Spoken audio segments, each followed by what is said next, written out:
శుక్లాంబరధరం విష్ణుం శశివర్ణం చతుర్భుజం ప్రసన్నవదనం ధ్యాయేత్ సర్వవిఘ్నోపశాంతయే అగజానన పద్మార్కం గజానన మహార్నిశం అనేకదంతం భక్తానాం ఏకదంతోపాస్మహే. ఓం గం గణపతయే నమః. ఓం శ్రీమాత్రే నమః. ఓం శ్రీ గురుభ్యో నమః. నేను మీ వాడ్రే ఆదినారాయణరావు. ఇప్పుడు మనం 13 ఏప్రిల్ నుంచి 19 ఏప్రిల్ 2025 అంటే ఈ వారం రోజులు కూడా ఈ వీక్ అంతా అనుకోవచ్చు. ప్రతి రాశి వారికి మేషరాశి నుంచి మీనరాశి వారికి కూడా ఎలా ఉండబోతుందో తెలుసుకుందాం. ప్రతి రాశి గురించి తెలుసుకుందాం. అంటే ముందర ఏ రాశిలో గ్రహాలు ఎలా ఉన్నాయి. మేషరాశిలో రవి 14వ తారీఖు నుంచి ఉచ్చస్థితిలో వస్తాడండి. 3 డిగ్రీల దగ్గర పరమోచ్చలో ఉంటాడు. వృషభ రాశిలో గురుడు, అలాగే కుజుడు కర్కాటక రాశిలో ఉండడము, ఆయన 3 డిగ్రీస్ దగ్గర నీచ స్థితిలో ఉండడము, చంద్రకేతువులు కన్యారాశిలో ఉండడము, అంటే 13వ తారీఖునే కన్యారాశిలోకి చంద్రుడు వస్తాడు.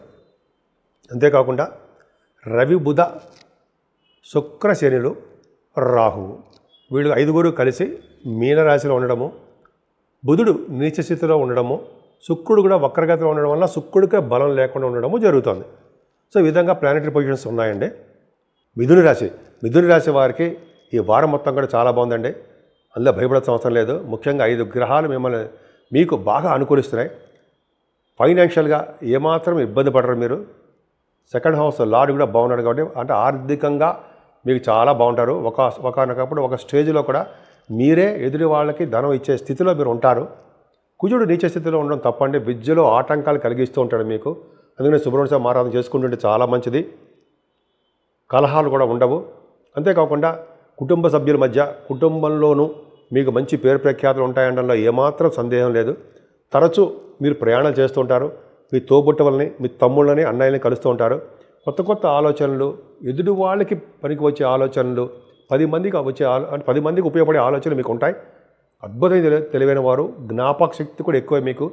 సో ఆ విధంగా మీరు చాలా మంచి ప్రోగ్రామ్స్ కూడా చేస్తూ ఉంటారు.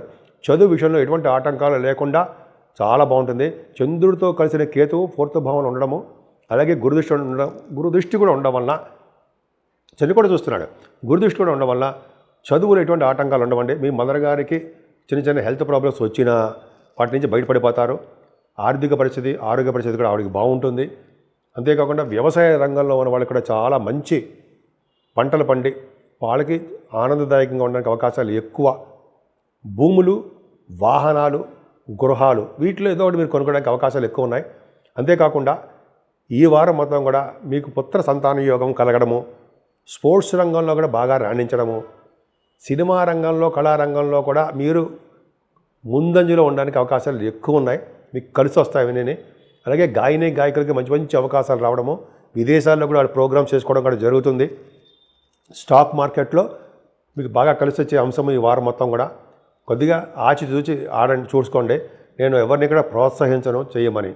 అంతేకాకుండా మీ శత్రు భయము, రోగ భయము, రుణ భయాలు లేకుండా భగవంతుడు మీకు కాపాడుతూనే ఉంటాడండి. ఈ కోర్టు అంటే సపోజ్ లా రిలేటెడ్ సంబంధించిన ప్రాబ్లమ్స్ ఏమైనా ఉంటే వాటి నుంచి కూడా మీరు బయటపడడానికి అవకాశాలు ఉన్నాయి. మంచి శుభవార్తలు ఉండడానికి అవకాశాలు ఉన్నాయి. ఎందుకంటే గురుడు 6వ భావం చూడడమే. కాకపోతే ఏంటంటే 6వ భావాధిపతి నీచ స్థితిలో ఉన్నాడు కాబట్టి కొద్దిగా కాంప్లికేటెడ్గా ఉన్నా కూడా మీకు అంటే కొన్ని విషయాలు సక్సెస్ అవుతారు. అలాగే ఆరోగ్యం పట్ల భద్రత వహించండి. సంపూర్ణ ఆరోగ్యం ఉండదు, కొంచెం చిన్న ప్రాబ్లమ్స్ ఉంటాయి.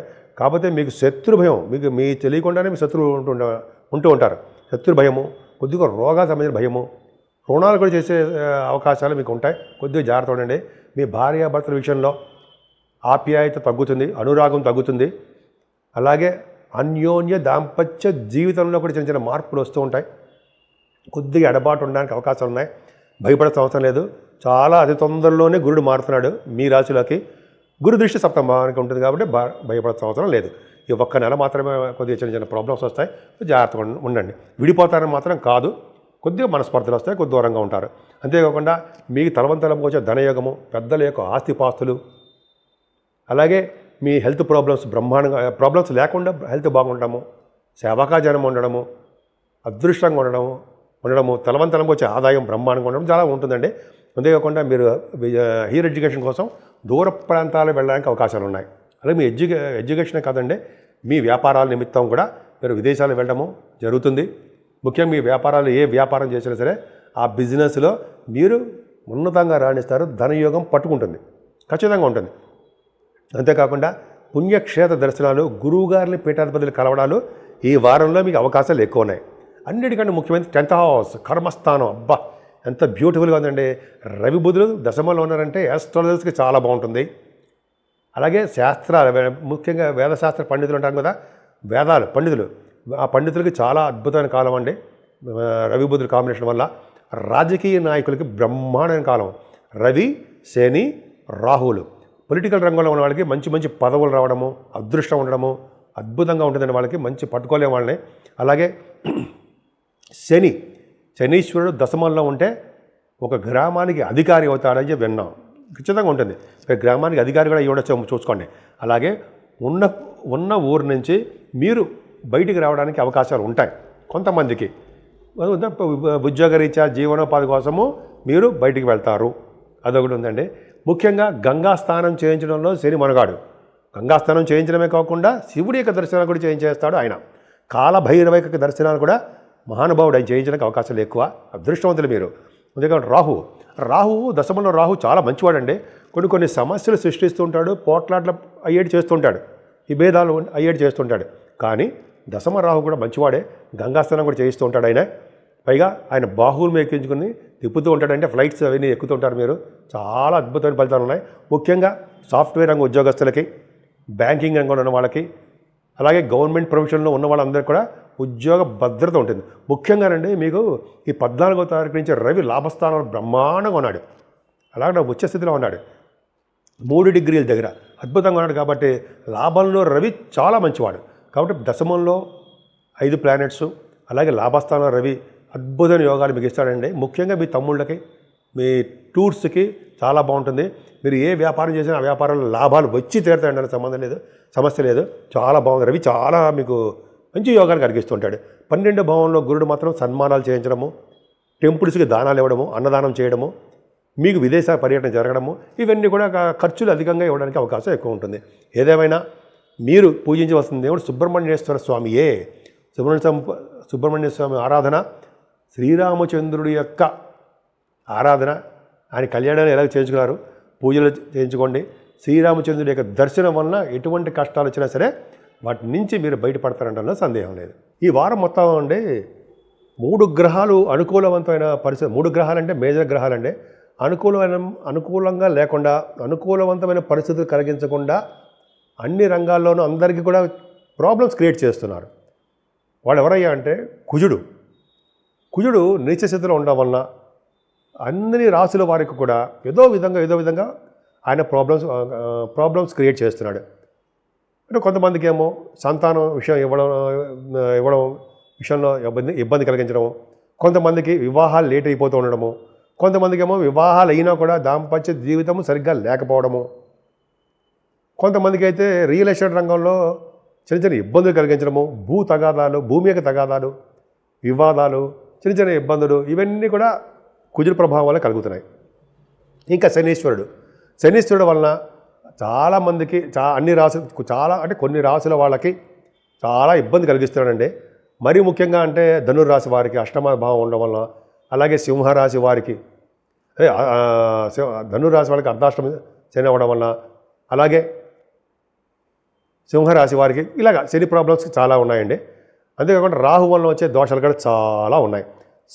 శనీశ్వరుడు, రాహువు, కుజుడు, ఈ మేజర్ గ్రహాల యొక్క పరిహారం చేసుకుంటే సరిపోలా. అన్ని రాశుల వాళ్ళు ఏం చేసుకోవాలి? ఏం లేదండి. మొట్టమొదటిగా మనం కుజుడు గురించి చెప్పుకుందాం.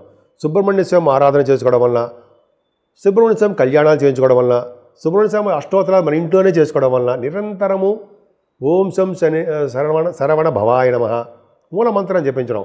ఓం సం శరవణ భవాయ నమః, ఓం సం శరవణ భవాయ నమః, ఓం సం శరవణ భవాయ నమః మూల మంత్రం జపించడం వలన కుజుడి వలన వచ్చే దోషాలు చాలా మటుకు పరిహారం చేసుకోగలం. అలాగే శనీశ్వరుడికి ఏంటంటే శివుడికి అభిషేకాలు చేయించుకోవాలండి. ఫస్ట్ పాయింట్ శివుడికి అభిషేకాలు చేయించుకోవడము. రెండోది ఏంటంటే వెంకటేశ్వర స్వామి దగ్గర ధ్వజస్తంభం ఉంటాం, లేకపోతే వెంకటేశ్వర స్వామి దగ్గర టెంపుల్స్లో ఒక అఖండమైన దీపారాధన, పెద్ద ఒత్తి వేసి నిండా నూనె పోసి దీపారాధన చేయడం వలన శనీశ్వరంలో వచ్చే దోషాలు పరిహారం తీరుతాయంటే సందేహం లేదు.